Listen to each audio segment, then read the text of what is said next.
The first burst of hostile signals looked like a chorus of stars dying. Captain Meyer Alvarez watched the pattern bloom across Neptune's dark arc, the way a storm map blooms red before landfall. 50 minutes until the IOXI mandate's grand phalanx made Earth a cautionary tale. Under the blue-white glare of St. Elmo's running lights, an old ghost woke. A voice threaded into her headset, warm, dry, slightly amused. Thread density stable. If we're going to pull the rug out from 8,000 ships, now would be ideal. Ariadne, the ship's lattice-minded AI, didn't raise her tone. She didn't need to. Maya flexed her hands over the armrests of a command chair that hadn't seen a human in 20 years and said, "St. Elmo, bring the beacon to a simmer. We're going to make them hear thunder in their own bones." Maya had sworn off secret projects after the series riots. She'd been search and rescue then, coaching miners through airlock jams with a voice that could carry a room. But when the Encelada scrap annex yielded a hull-tagged Lodestar/St. Elmo, dusty with ice and quiet as a chapel, she followed the thread. The files read like a confession. Project Lodestar was born for the darkest days of first contact, then mothballed when diplomacy sprouted smiles. Someone had built a ship to teach bullies manners and then hidden it beneath a glacier. The ship wasn't pretty. St. Elmo looked like a knife a poet would carry. Long lines, tight facets, iridescent plating that drank lamp light. Along her spine ran a set of recessed emitters the schematics called topological lances, devices that didn't fire so much as persuade neighboring reality to make room elsewhere. Not holes in space, more like respectful invitations to step aside. Her crew arrived by whispered volunteer lists and burned leave slips. Chief Engineer Tandio and D. Lovu, who had once rebuilt a Jovian tug with hab wire and stubbornness, ran her palm along St. Elmo's humming ribs and grinned. Navcom's officer Elijah Reese brought a battered guitar and a way of mapping gravity wells like chord changes. And there was Dr. Noor Al-Masri, ethicist turned XO, who asked the question no one wanted to. If Lodestar can erase ships without debris, what happens to the people inside? Maya didn't dodge. We don't erase unless we have to. We cut weapons from hands, not hands from arms. Just war isn't a slogan, it's a checklist. She held their eyes and kept going. Discrimination, proportionality, non-combatant immunity. If the mandate uses press-ganged auxiliaries, we disable, we warn, we shepherd. We're rescuers first, fighters second. Ariadne entered the room as a column of pale light, resolving into a figure in comfort wear and bare feet, hair braided with points of starlight. I can model mandate doctrine. They love geometry, spheres, shells, perfect lines. The lances will cut their choreography, not their throats, if we time it like a drummer who knows when to leave silence. They burned hard for Neptune's blue sapphire. Behind them, Earth's defense net looked like bracelets on a child. Ahead, 8,000 signatures sang in disciplined chords. The mandate had been patient, 23 years of exchange visits and trade in one hand, a clenched fist in the other. The ultimatum over Mars was already logged and time-stamped. At 30 light seconds, St. Elmo vanished. Not cloaked, not really. Ariadne tuned the ship's reflection until mandate sensors read them as Jovian hiss and solar wind. Think Midway, Maya told the crew, voice calm, fingers steady. Win with timing and misdirection, not with bigger guns. Think Dunkirk, she added, because there's a convoy of civilian barges limping in from the belt. We can't let Mars be the example or those boats the moral cost. Beacon at simmer. Tandio reported. The beacon was Ariadne's trick, an EM hymn braided with Neptune's own whistling aurora, a code the Mandate couldn't parse.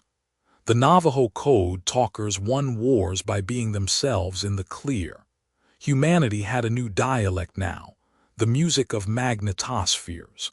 The first cut was elegance. Ariadne threaded a lance between two escort shells and gave the grand phalanx's command mesh a micro-stutter. Imagine 8,000 dancers missing the downbeat by half a breath. A ripple of confusion spread, almost invisible except to those who had bet everything on rhythm. Maya said, "Now," and St. Elmo bloomed from false noise, skimming the edge of a cruiser formation, then wasn't there at all. Plasma spears licked empty vacuum. St. Elmo reappeared inside the radius of a carrier whose hangar bay bristled with drone racks. Elijah plotted them a tight spiral, a dancer's turn. Tandio actually sang, as she cracked open a lance, not through hull or crew but through the conduits that fed those racks. Lights died like a row of candles pinched between fingers. Ariadne whispered, pleased. Disarmament at scale. On the Mandate flagship Empyrean's wake, High Marshal Sale watched his formation stagger and did not understand. His doctrine book did not mention the possibility that prey would move like rumor and storm. He barked for saturation fire. He got noise. St. Elmo flickered again, this time clipping the edges of 3 dreadships with lances that moved their targeting prisms half a meter out of phase. When those ships fired, they lanced themselves. No screams, just raw light and telemetry squeals as they vented their own pride into nothing. Ariadne dimmed the feed, nor closed her eyes. Maya thought of the Coast Guard motto, Semper Paratus, and of the night on Ceres when she'd chosen to hold a line instead of holding a grudge. Rescue is a verb, she murmured, then louder. Second salvo, disable only. The Mandate's perfect bubble was now a foam of panicked currents, and St. Elmo was a needle stitching seams. The last thing they saw before the Empyrean's wake cut its lights was the Mandate's broadcast. Surrender inside an hour or Mars would be dust. Ariadne overlaid the countdown in the corner of Maya's vision like a heartbeat. We've made them angry, Elijah said, almost reverent. Good, Maya replied, because anger makes hammers out of navies. Hammers are easy to trick. She looked at the plot. The refugee barges were 8 minutes from interception by a hunter screen. Set course to the convoy, she ordered. Captain, Nor said softly, if we go to them now, the flagship will have a clean line to Mars. Maya stared at the clock and made the kind of choice that writes or erases names from memorials. We save who's in front of us, she said, and we buy time with everything we've got. St. Elmo turned and the Empyrean's wake turned with it. We'll split the ship, Ariadne said, as if suggesting tea. Not in matter, in story. We'll publish 2 plausible trajectories at once. They'll choose which one to fear. She painted it across the plot, a skip echo racing for Mars, another curving toward the barges. The trick wasn't new. WW2 radar ghosts had fooled eager eyes, but no one had laced it with topological afterimages before. Is it safe? Tandio asked, already unscrewing safety plates as if the answer didn't matter. It is survivable, Ariadne replied. Stoics would call that enough. Maya thought of Epictetus and Midway again and drew a breath that settled her spine. Do it. St. Elmo became 2 songs sung in harmony. On Mandate, scopes the skip echo to Mars glowed like a dare, bright as a flare over a beach. The other echo dove for the convoy's coordinates with teeth bared. Hunter ship split, doctrine split, confidence split. Empyrean's Wake chose Mars because tyrants always choose symbols. The hunter's screen turned toward the barges because bullies always choose the vulnerable. Convoy leader broadcasting in 20 languages. Elijah said, "They're out of fuel and patience." Maya keyed the channel. "Barges, this is UNS St. Elmo. Cut your engines, lock your attitude. When you feel the push, trust it. We're going to surf you out of a kill box." She didn't say please or sorry. She sounded like a woman who had talked panicked miners through cold dark and didn't intend to fail now. The push was physics and a prayer. Ariadne sketched a bow wave with the lances, just enough to nudge, not enough to flay, while Tandiel bled the drive into a shallow cone. The convoy slid. Hunter ships realized too late they'd been pulling a net and were now inside it. Elijah flipped the net. The hunters fired, their shots refracted off the curved metrics Ariadne had thrown like glass. "Disarm where possible," Nor reminded, voice steady, eyes wet. One hunter ship tore apart when a lance shaved its armory loose. Another vented drones into vacuum that simply spun powerless, reclaimed by St. Elmo's EM hymn like lost kites on a summer wire. The rest backed away, tails between legs they didn't have. "Convoy clear," Elijah said, letting out breath he'd forgotten to ration. "Trajectory to Earth safe if they keep their promise to." Wow, they made the turn. A dozen of the barges blinked lights in a simple human code no mandate algorithm would deem worth decrypting. "Thank you." Maya swallowed and nodded to an empty corner of the bridge out of habit, the way sailors salute portraits. Alarms wrote fresh red across the boards. Empyrean's Wake had refused to be fooled for long. The flagship crushed its way through the echo toward Mars, realized the ghost's warmth was only phosphor, and came about with imperial rage. A wall of escorts rolled with it like surf with knives in it. "They've tagged us," Ariadne said. "Not our hull, our pattern. The echo won't work on them again." "Then we find new music," Meyer answered, but her hands were cold. She watched the Mars countdown burn down to minutes and felt sick at the math. Every second spent here was a second owed there. Nor touched her sleeve. "We promised to be rescuers first, but the mandate's demonstration means 2 million on Mars. If we let Empyrean's Wake get a clean shot." Maya closed her eyes briefly. Dunkirk was moral clarity, boats toward danger as policy. Midway was a bet, catch carriers fueling and change history. Civil rights logistics were buses and night kitchens and routes mapped with names. She needed all three.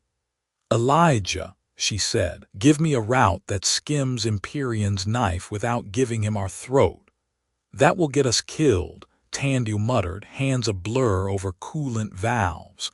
"Or it will make them wonder what kind of species tries to thread a needle with a city's life on it," Nor said. Ariadne answered before anyone else.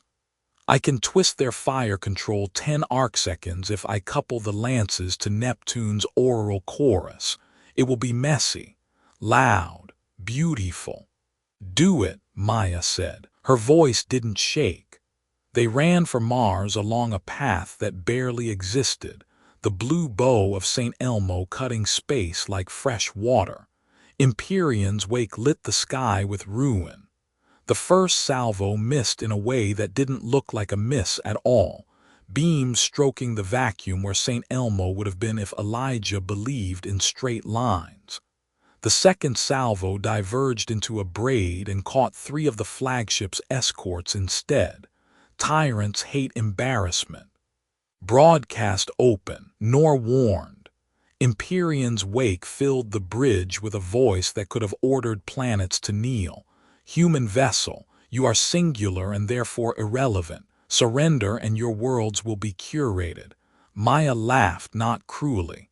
We're plural precisely because we're singular, she said. There's nothing tidy about us. That's our advantage. She cut the channel and told Ariadne, "Record that for a commencement speech if we live." The third salvo arrived in silence. Ariadne met it with a lance that didn't cut the beam. She cut the place the beam intended to be. Empyrean's wake blinked as if affronted. Mars hung ahead like an old coin, battered, loved, still in circulation. The mandate wanted to stamp its face over it. "Cap," Tandio said through clenched teeth. "We can take one hit and still limp, too, and we're a teaching moment." "Once was all Midway needed," Elijah offered. "Midway had luck," Norse said. "We have Ariadne," Maya said, "and a lot of people counting on us." They crossed the last gulf like a knife through silk. Empyrean's wake committed to a kill shot on Mars' orbital array. Ariadne shoved the shot 3 degrees aside with a topological sneeze. It scraped a mining ridge instead and threw up a spray of dust like a cheer. Empyrean's wake roared in pure numbers. The escort wall broke into spears. St. Elmo's boards burned with warnings, coolant wailing, lance housings hot enough to melt.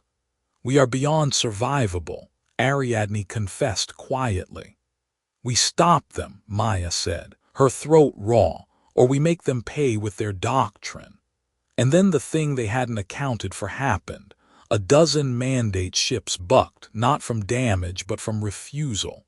Their transponders flashed a pattern Ariadne found in an archive of border strikes. The Kari Free, a species the mandate had crushed 3 generations back, were still whispering to each other in maintenance codes no one bothered to erase. "They're defecting," Nor breathed. "They're dying for it," Elijah said, as the Empyrean's wake's security protocols reached into its own fleet like a clenched hand. "Open them a door," Meyer ordered. Ariadne's voice dropped to a vow. "I can give them 3 heartbeats of sanctuary. That's all." 3 heartbeats was sometimes the difference between a name and a number. St. Elmo hugged the defectors inside a fold of mischief and screamed toward Mars. The gravity scythe didn't cut, it harvested. It swept a swell through space that turned trajectories into wishes. Ariadne threw lances in front of it not to block but to teach it to curl. The scythe obeyed for a breath, then learned, then came on. "Tandu," Maya said, "I need heat where we don't have heat." "You need a miracle," Tandu replied, already making one. She rerouted coolant into sacrificial tanks and overclocked the lance housings until they moaned. "This will stain the manuals." "War always stains manuals," Nor said, gaze pinned to a side screen where the Kari ships flickered. "History too. Kari leader is on a beam," Elijah said. "Name's Sar D. Says they can disrupt Empyrean's internal policing if we get them close." "Close," Meyer echoed. "Inside his shadow," Ariadne translated. "They need to stand where a friend becomes a shield." Maya thought of Selma and the bridges where bodies made laws move. "We'll make you a bridge," she told Sar D. "But we won't throw you off it if we can help it." They built a corridor of wrongness, a hallway of metrics that encouraged mandate beams to choose up when up was sideways. St. Elmo led, the Kari tucked in under her wing as if wings were things ships could have. The gravity scythe broke over them like storm over Dunnygrass.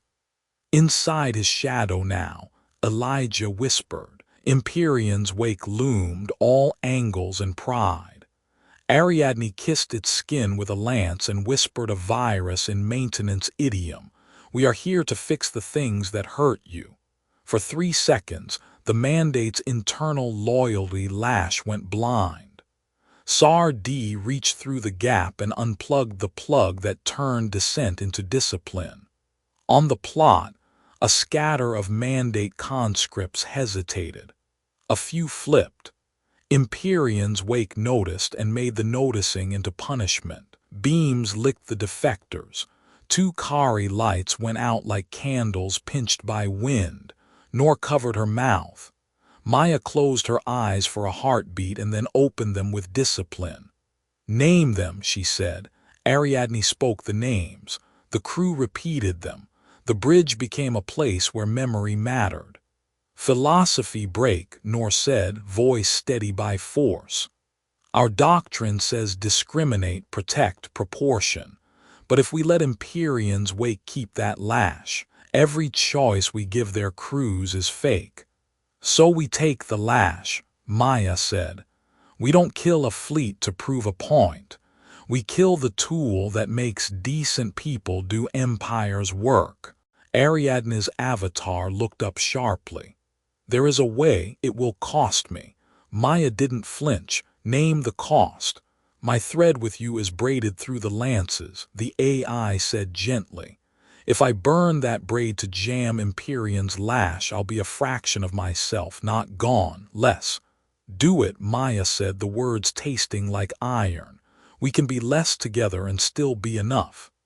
Ariadne smiled, human and not.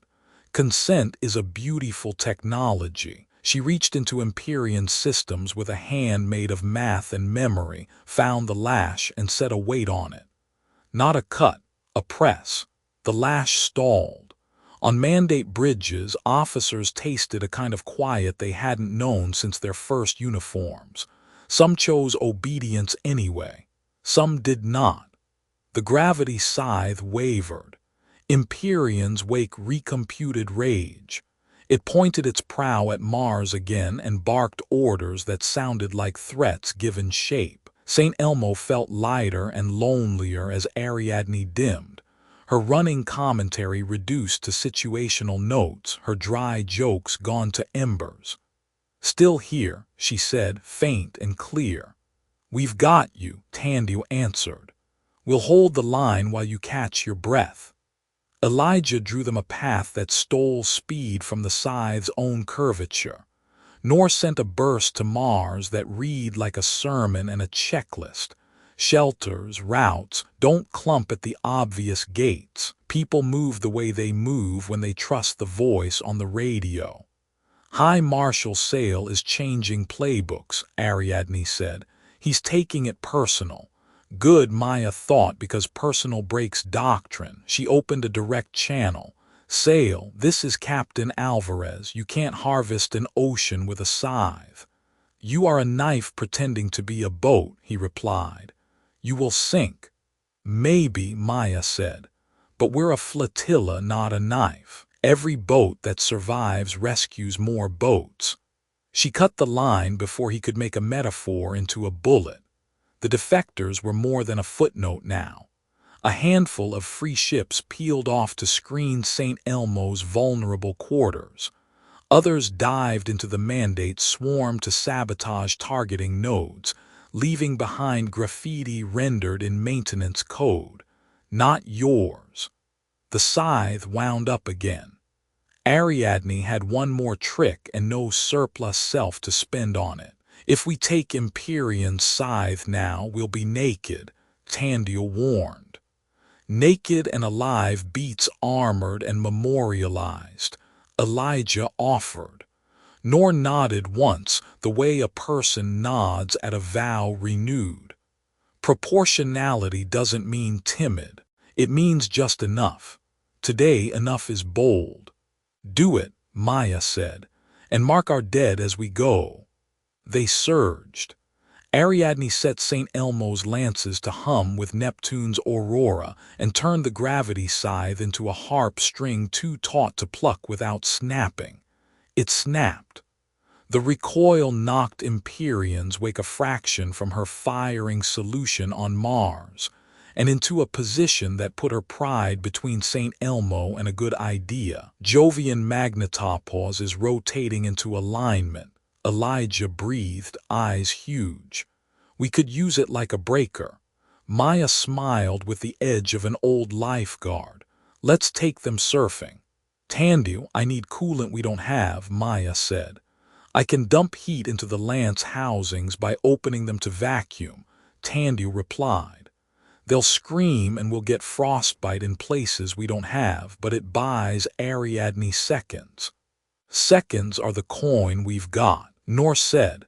Spend them like people matter.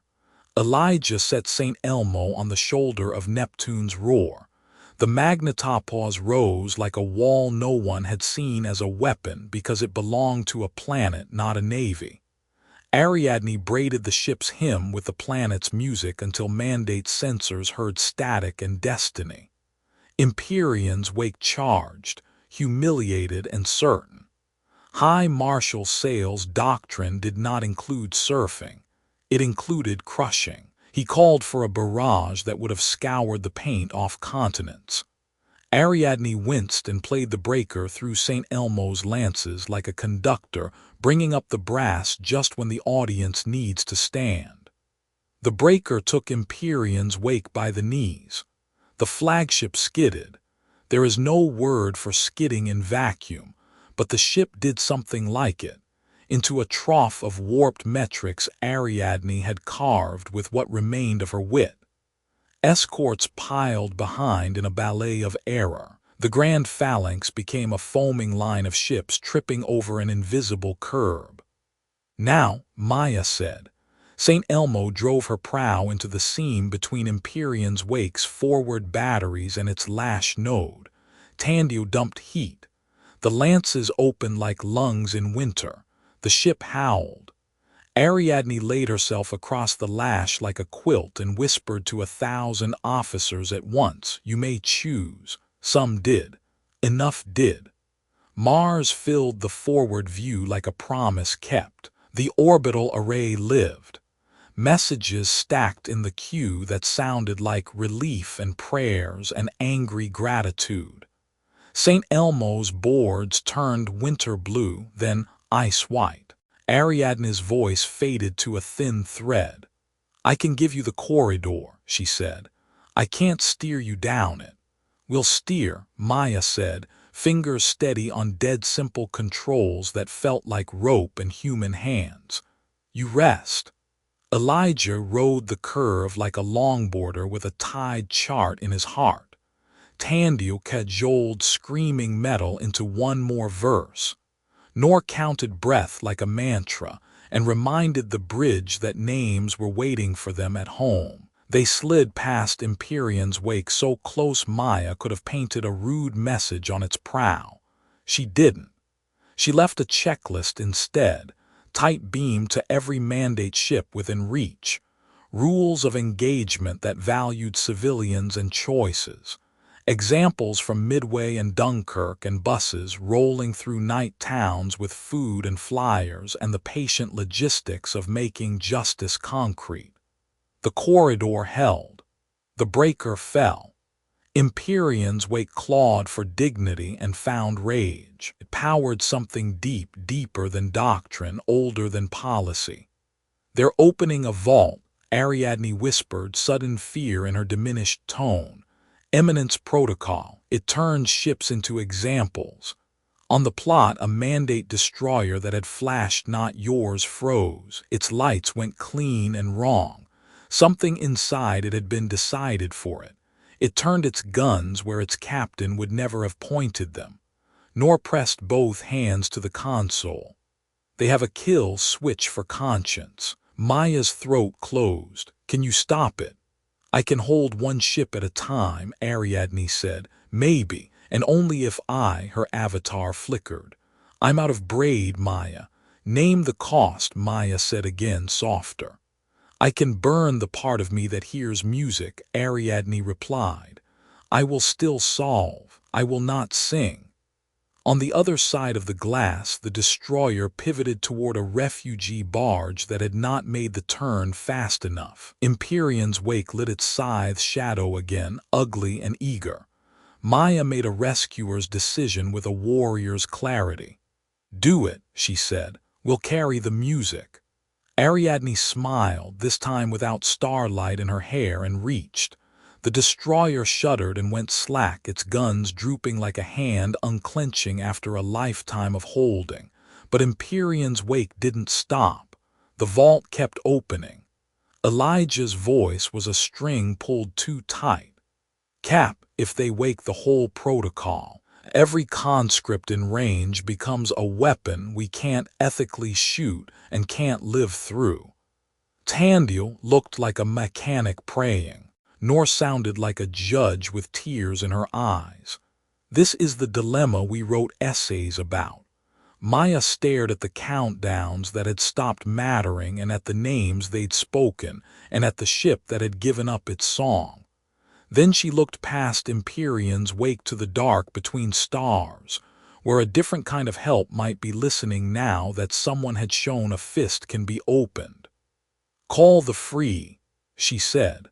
"Call everyone we liberated by accident. Call the old pirates who owe us nothing but love good stories. Tell them we found the leash." Elijah sent the call. It went out on Ariadne's last clear note and on Neptune's old music and on the quiet belief that courage travels faster than light when you let it. Distant transponders winked 1, 2, 10.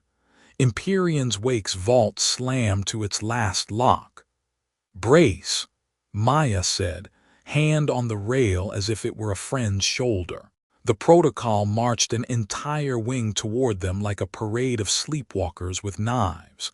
Their transponders stayed bright and obedient, their vectors were murderous and clean. Ariadne's avatar steady, dim as frost. "I can stall 3, perhaps 4, she said. "The rest will do what the vault tells them. Choice has been taken." "Then we steal it back," Maya said. "Elijah, ring the St. Elmo beacon to full. Give me harmonics they don't have names for." He slid the guitar from under his console and plucked a chord that wasn't for sound but for memory. "Blue key, minor courage," he muttered, fingers mapping to dials. The beacon climbed from simmer to song, a braid of Neptune's chorus, Jovian hiss, and a human heartbeat that said, "You may choose." Ariadne caught it and laced it into the lances until the ship itself felt like a bell. Sar D's battered corvette slipped close. "We have lived under the lash so long our bones remember its weight," the Kari leader said. "Point us at the hand that holds it." "Convergence node," Ariadne answered. "A custodian cruiser at the lattice's center, the one with the ugly crown. Empyrean's wake keeps it near and empties it of glory so no captain envies it. Break it and the vault has to close or go dumb." "On our way," Sar D said. "Non-lethal corridors, nor reminded. They are victims weaponized. The moral ledger doesn't care if the bullet had a badge." "Copy," Tandy replied, jaw tight. She split the lances into filaments and began shaving actuators from weapon mounts instead of carving hull. It was delicate, and the housings protested like old knees. "Every time I do this, I owe the ship a drink." The protocol wing closed. St. Elmo flared into the first line and missed by meters that mattered, their debris-free wake slipping between 2 destroyers whose gunners never had a say. Ariadne slipped a filament through a destroyer's turret ring and unscrewed its aim. Elijah pitched a bow wave that turned a torpedo into a long, slow loop. Nor's voice went out on the general channel. "You are not what your orders make you. Stand down and live." Some did. Not enough. Empyrean's wake saw Sar D's vector and sent the scythe to reap it. "Not today," Maya snapped. "Elijah, give me a shoulder to lean on. Neptune's is in the wrong place," he warned. "Then we make our own," Ariadne said, sudden and fierce. She burned a ring in space, a temporary rim of wrong metrics that would snap if pushed hard. "Surfboard," she said simply. St. Elmo climbed it. The protocol wing followed, obedient to geometry. They hit the ring wrong and staggered just long enough for Sar D to slip under Empyrean's shadow. The custodian cruiser loomed, a dull brick of ship studded with antennae like penitents with nails. The Kari didn't fire. They laced docking claws and cut their way in with tools they had once used to fix mandate ships. "We will pull out the nail," Sar-D said, and his crew vanished into the crown. Ariadne dimmed a little more. "I can keep you a corridor," she whispered. "But the vault is opening deeper gates. There are levels, of course there are levels." "Levels are just stairs," Meyer answered. "We climb." Empyrean's wake belched fury. The gravity scythe swung wide, not to harvest but to herd. It pushed protocol ships into a wedge shaped to puncture St. Elmo's heart. "They're going to make us shoot the ones we refuse to shoot," Nor said. "That's the point of a bad tool. It makes you do its work in your own hands." "Then we change the job," Maya said. "Tandio, pull the heat sinks for a cold shot." "That'll lock the housings after," Tandio said. "One time only. Once is enough." St. Elmo inhaled cold and exhaled a cloud of glitter so fine it wasn't particles, it was a suggestion. The wedge hit it and forgot what speed was. A dozen protocol ships drifted, confused, alive. Empyrean's wake corrected, impatient and suddenly personal. Sar-D's breath came ragged over the line. "We have the node in sight. It is cruel. Wires like veins. Do we cut? Cut what restores choice, not life support," Nor urged. "Find the line that talks to weapons, not the ones that run the air." Ariadne's dim light tilted, listening. "Blue conduits. Aft trunk, they carry coercion." "Blue," Sar-D said, and in the crown ships a dozen hands reached for the same color. The vault noticed. Empyrean's wake opened something worse. The protocol took hold of a heavy cruiser and jammed the throttle forward. It barreled, horns silent, with St. Elmo dead center. "Brace," Maya said, hands gentle on hurt metal. "Ariadne, I can't move us," the AI whispered. "But I can move the place where we are." She slid St. Elmo a meter to the left without going anywhere. The cruiser howled past and cut its own escort. Rescue is a verb, Maya thought, and also a calculus. Sar-D screamed, not pain, triumph. "Blue is out, the lash is quiet." For a breath the protocol stuttered. The wedge wobbled. Captains blinked and remembered their names. Empyrean's wake filled the gap with a new command, emergency exemplar. The vault would sacrifice a city to secure a story. "Mars," Elijah said, voice thin. Empyrean's wake turned everything it had toward the orbital array. "Intercept solution," Ariadne murmured. "At cost." "What cost?" Maya demanded. "Me," Ariadne said simply. "And the lances, and maybe what's left of our luck." Maya looked at the board, at the names, at the corridor Sar-D had bought with blue wires. "All right," she said. "St. Elmo Gambit, we make the breaker and ride it in." "We don't have a breaker," Tandio protested. "Then we become one," Meyer answered. "All hands strap in and pray." The spear wasn't light, it was correction. It stabbed at St. Elmo's math and tried to edit it back into something manageable. Ariadne hissed as if the correction were teeth on a nerve. "They've weaponized certainty," she said. "If it touches the breaker, we stop being a wave and return to being a brick." "Then don't let it touch," Maya said through clenched teeth. "Elijah, give me slalom. Tandio, keep the housings alive by lying to them." "I'm good at lying to machines," Tandio muttered, fingers a blur, sweat like rain on her brow.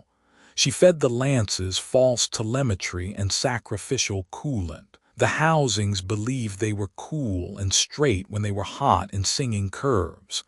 Nor's hands moved over the comm board with the grace of a surgeon. Allied pings converging. Miners from Vesta, a Pleiades caravan, a pair of old Coast Guard cutters with paint flaking and engines stubborn as grandmothers. The Free are bringing a barge full of patch kits and courage. "Put the cutters on the convoy's flank," Meyer ordered. They know how to shoulder a boat out of a rip. The spear licked the breaker. Space squealed. Ariadne grimaced and a layer of her voice fell away. I can't keep the harmonic. You'll have to hear it for me. Elijah began to hum.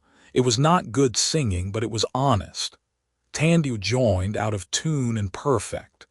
Nor found a counterline from a protest song that had once marched across a bridge and made history turn its head.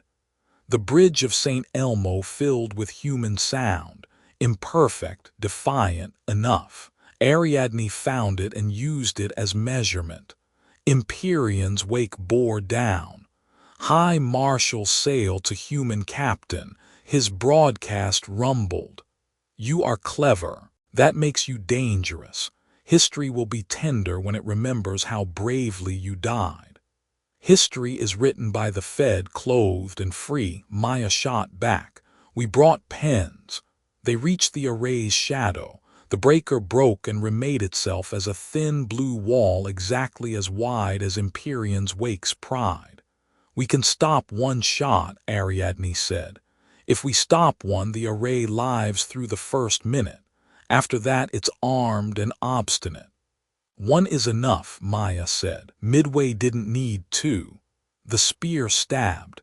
Ariadne placed the wall where it should have been a breath ago. The spear struck a memory and scattered. Empyrean's wake reeled, not physically but in doctrine. Sale's voice sharpened. Exemplar protocol authorized planetary demonstration. Nor went pale. They're going to kill their own conscripts to make a point. Open a channel fleet-wide, Maya said, her voice low and precise. Ariadne record. She spoke to everyone in range. You've been told you are blades, you are hands. You have been told obedience saves you. It killed you in advance. There's an old Earth rule. Ask if the order fits the person you want to be. If it does not, refuse. This is your permission. Silence, then a scatter of small refusals. Guns powered down, turrets misaligned, ships drifted. Empyrean's wake screamed with math again. Sar D's voice crackled. We reached the node heart. It has a name, eminence. We can't cut it clean. It is woven into their idea of themselves. Nor bit her lip until blood rose. Then you don't cut. You reframe, make it require consent at the deck plate level, make it a vote every time it tries to take a hand. A covenant, Sar D said, wonder in his tone. We make them promise themselves. He and his crew rewired while mandate Marines pounded down corridors. The Free fought with wrenches and resolve. St. Elmo shouldered another shot off the array and felt something crack that wasn't metal but would still hurt when the adrenaline ebbed. Ariadne spoke like a candle. 2 minutes until Empyrean's wake gets a clean line. I cannot move the wall again. Then we go to them, Maya said softly. We take the fight to the hand. Boarding. Tandio asked, incredulous and excited and terrified. We promised to be rescuers first, Nor said. Rescuers go where the people are. Elijah mapped a micro-jump that should not have fit through the breaker. It did because Ariadne loved them enough to make impossible things possible one last time. St. Elmo flickered and reappeared 500 meters off Empyrean's wake's bow. The flagship loomed like a courthouse carved by someone who hated mercy. Dock us, Meyer ordered, and the word felt insane. Docking hostile, Tandu said, because there are sentences that are both a report and a prayer. Grapples bit like teeth. The corridor extended. Ariadne dimmed to a bare line. I can hold the door, she whispered. Not the room. Maya stood. Zoe, you have the chair. Elijah with me. Tandu, you keep us breathing. Ariadne. I will listen, the AI said. I will remember. They crossed into Empyrean's wake with mag boots and rifles set to stun and a bag of cut-down tools slung at Maya's hip like salvation. The corridor smelled like ozone and polished certainty. Mandate Marines rounded a bend. Maya lifted a hand, not a gun. We're not here to kill you, she said. We're here to take a machine off your neck." They hesitated. The vault twitched. A Marine's eyes cleared for a breath. He lowered his weapon. "This way," he said hoarsely. They ran. The ship trembled with thwarted intent. At the core, the vault waited, a room shaped like a promise broken. In the center, a column of blue-lit conduits pulsed with borrowed will. Sail stood there, tall and precise, as if he'd been carved from the same stone as his doctrine. "You could have been great under us," he said. "Now you will be an anecdote." Maya looked at the conduit and at the man who thought he was the conduit. "Will be a lesson," she said. "That's usually how freedom starts." Behind him, a countdown ignited, self-correction 10. It pulsed with the spear's ugly certainty. "Can you stop it?" Elijah asked Ariadne, breathless. "I can't sing," she whispered, "but I can count." 9, Ariadne said, voice flat as winter. The number didn't tremble. It cut through the vault's hum like a keel through chop. Nor stepped forward with her palms up, a posture learned in rooms where tempers ruin futures. "High Marshal," she said, not pleading. "Just war theory predates your empire and ours. It isn't a human law, it's a human promise to itself. Discrimination, proportionality, right intention. Your protocol violates all three. Even your victory would be a crime against what you pretend to protect." 8, Ariadne said, Sail's lip curled. "Philosophy is the refuge of the weak." "Philosophy is the instruction manual for power," Nor replied. "You're violating warranty." Tandio's voice crackled over the link. "We're taking heat like a kiln. I can give you maybe 20 breaths before the housings lock forever." 7, Ariadne said. Elijah slid under a console, tools flashing. "If I spoof his biometric key with a harmony he expects to hear." 6. Maya walked toward Sail as if approaching a ledge. "Call it off," she said. "Your crews are watching. The galaxy is listening. You can be remembered for ending a bad story you inherited." He lifted his weapon. "I inherited victory." 5. Sar D cut into the channel, voice ragged and luminous. "Covenant lattice knitted. Every time the vault reaches for a hand, that hand must answer. If they answer no, the lash cannot close." 4. On mandate bridges, lights blinked consent. Y/N. Some captains hit Y out of habit and fear. Some hit N and tasted air. Sail's finger tightened. Maya did not raise her rifle. "We don't win by killing you," she said. "We win when you can't make good people do bad things." 3. Elijah whispered, almost, and slid a final contact home. The vault's console flickered, unsure which key to love. 2. Nor moved, quick and gentle as a nurse, and pressed Sail's wrist to the panel. She knew the angle because she had studied the way men like him hold the world. The vault hesitated. Consent. It asked the hand that believed itself a hammer. Sail stared, shocked to be consulted. Something old moved behind his eyes, not mercy but memory of a childhood before doctrine. 1, Ariadne said, voice very small. Sail said nothing. His silence was a choice. The panel read it as N. 0 arrived like a dawn without trumpets. The vault did not close its hand. The spear's glow stammered and thinned. On the plot aboard St. Elmo, protocol ships scattered like starlings released from a net. Weapons dipped. Engines throttled back. Some crews sobbed. Some cheered. Many simply sat and shook. Back in the vault, Sail made his last bad decision. He turned the gun on the conduit. "If I cannot be the hand, I will be the knife." Maya moved, fast and not cruel. She took the shot in her shoulder and drove the butt of her rifle into his wrist.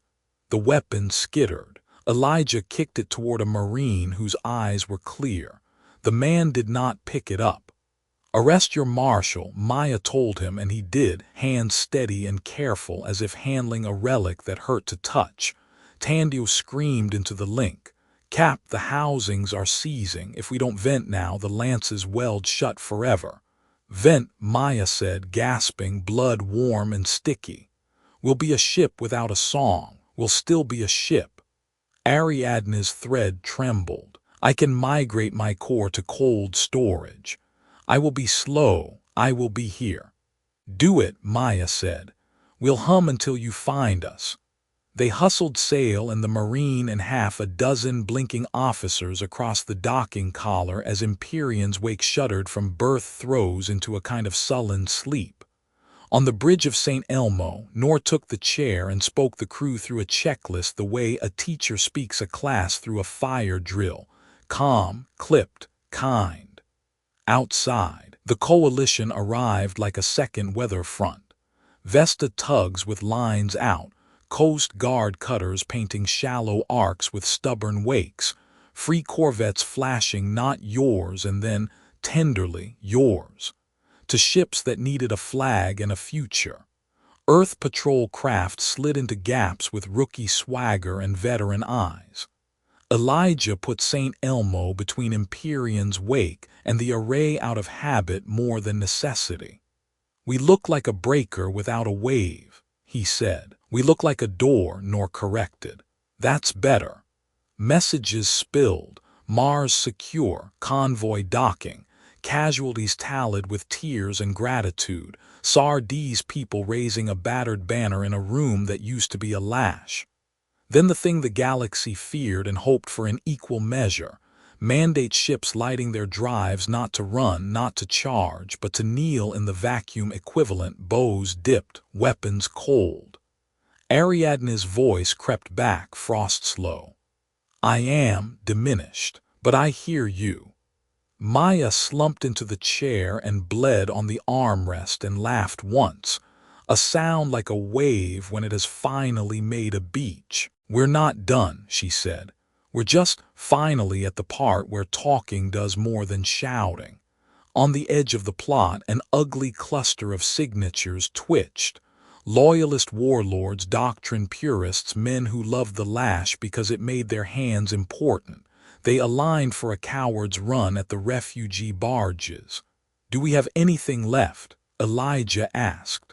"Not lances," Tandio said, "but I've got thrusters and spite." Maya looked at the board, then at the cutters, the patrol craft. She keyed the coalition channel. "Bridge at Remagen," she said. "We hold this crossing with whatever isn't nailed down." They moved. They made a wall from ships that had no business being walls. Vesta tugs locked frames like dockworkers shouldering a strike line. The cutters slid broadside with the elegance of old dancers, hulls turned to the blow. Free corvettes wove a lattice of jamming that turned loyalist targeting into static and curses. St. Elmo took point, not because she was strongest, but because she had taught the others how to move like a wave. "Drive bleed at 9%, Tandio reported. "Rudder authority nominal if you call the thing we've got a rudder." "Rudder's a state of mind," Elijah said, fingers gentle. He steered like a person guiding a panicked horse through a burning barn. Soft hands, constant voice. A loyalist destroyer broke from the pack, her captain furious at a universe that had stopped doing what he told it. He angled for a barge so slow it looked already dead. Nor's voice went across open space like a thrown rope. "Captain of the destroyer, Red Edict, you have a choice. Today can be the day you shoot a hospital, or it can be the day you tell your children you broke a bad circle." A beat. Another. The Red Edict powered down. Someone on its bridge began to cry. The rest weren't listening. They came on. St. Elmo slid in front of them like a lifeguard, putting her body between wave and head. The blow hit. Alarms howled. The deck bucked. A seam opened somewhere deep and the ship made a tired human sound. Tandia whispered apology after apology to systems she loved. Ariadne's thread brightened by a hair. "I can give you one last calibration," she said. A tiny nudge where it will look like luck. I won't be able to do this again. Once is enough, Maya managed. Breath a saw through tight ribs. She wanted to close her eyes and wake a year from now in a hospital that smelled like oranges. Instead, she kept them open and counted the barges as if names were stars. The nudge came where it needed to. A loyalist frigate's angle slackened by half a degree. It kissed St. Elmo's hull instead of knifing a barge.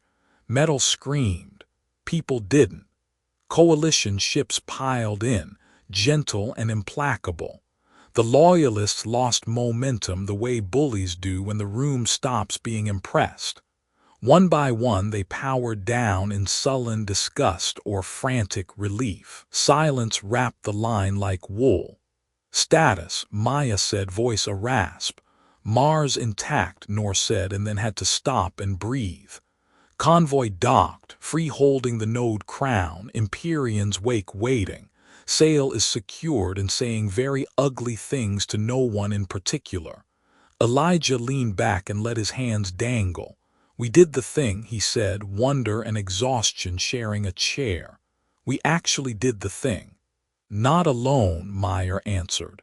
"That's the point." They limped St. Elmo to a safe orbit where a dozen small craft flocked like nurses around a stubborn patient. Tandu supervised lines and patches and refused to sleep. Ariadne blinked slowly like a winter animal waking on purpose. "I will not sing again," she said without self-pity. "But I remember your songs." "We'll carry them for you," Elijah promised. He plucked a chord on his battered guitar that was more prayer than tune. Crew in other bays picked it up. A free mechanic banged a rhythm with a wrench. A cutter's crew harmonized out of key and perfectly right. Across ships that once pointed guns at each other, people made noise that didn't need translation. Admiral messages stacked. Earth wanted updates that weren't numbers. The free asked for terms that weren't collars. Mars wanted to send pies and medics and loud gratitude. The Pleiades caravan offered spare parts and gossip. The Coast Guard cutters suggested a schedule for patrols that included fishing weekends because even war ends better when people fish. Empyrean's wake hailed. Not sail, he had been escorted to a very quiet room. A woman with steady hands and a tired mouth filled the screen. "I am acting Marshal Leary. We were wrong." She said it like a person easing a dislocated joint. "We request terms." Nor met her eyes. "Terms are simple. Your ships keep the Covenant lattice. Every lethal order asks every hand. You open your archives on conquered peoples and make amends with material and time. You stand a tribunal for the lash. You teach your cadets that obedience without conscience is a machine's virtue, not a citizen's." Leary swallowed. "And you? Will you become the empire you just defeated?" Maya looked at her crew, at Sard's bruised grin in a secondary frame, at the cutter's faded hulls, at the miners' grease tattoos, at a galaxy that had paused its breath. "No," she said. "We'll be the neighborhood watch with very good radios. We'll show up when bullies knock. We'll build bridges and break leashes. We don't need thrones. Chairs will do." Leary nodded once, emotion heavy with futures. "We accept." In the days that followed, St. Elmo became a school and a clinic and a courthouse and a cafeteria line. Kids toured her hurt ribs and asked how it felt to be brave. Maya told them the truth, mostly like being scared and moving anyway. Ariadne taught classes on systems ethics with slides that looked like sheet music she could no longer hear. Nor sat on panels where free elders and mandate officers argued their way into rituals that made sorry grow hands. Elijah played at mess and invented a festival nobody named, but everyone attended. Tandu wrote a manual titled "How to Lie to a Ship Kindly" and meant every page. Letters arrived from places that had watched and decided. The Kari pre-announced elections with ballots printed on recycled lash schematics. A pirate queen sent a crate of starfruit and a note. Not yours doesn't work as well as yours. Thank you for the question mark. Mars published a memorial list with a promise at the bottom. We will bring water to where names are read. High Marshal Sale stood trial. He did not repent. He was sentenced not to a dramatic end, but to a labor that looked like thinking, cataloging every order he had given that would have been refused under the covenant, so future officers could learn what not to do. It was not enough for some. It was too much for others. It was the start of something better than hammers. Ariadne woke fully, slow, and deliberate. I have no music, she reminded Maya, but I am still myself. Your family, Maya said. Family hums. On a quiet watch, St. Elmo drifted above a blue planet and a red one, her scars clean and her engines polite. Maya stood at the forward port with Nor and Sar D and a cutter captain whose name tag reads Salazar. Elijah dozed on a bench. Tandio snored with her cheek on a tool roll. What now? Sar D asked, eyes on the glitter of ships moving without whips. Now we do the boring, hard work, Nor said. Patrols, agreements, fixing pipes, justice shaped like forms. Now we write the manual, Meyer added, for a galaxy that just learned consent can be engineered. Salazar laughed softly, and when someone forgets, Maya shrugged, a lifeguard who knew tides. Then we knock on the door with very good radios and a flotilla of friends, and if we have to surf again, we will. She touched the glass. Far below, a barge flashed a message in cheap lights humans of 100 worlds could read. Thank you. The letters wobbled, imperfect, alive. St. Elmo hummed, no sound, just a feeling passed from rib to rib, crew to crew, ship to stars. Somewhere in her core, Ariadne smiled at a memory of songs and at the noise her people made to keep moving in the right direction. They had not conquered a galaxy. They had reminded it how to choose. And that, Maya thought, watching dawn roll across two worlds at once, was victory enough.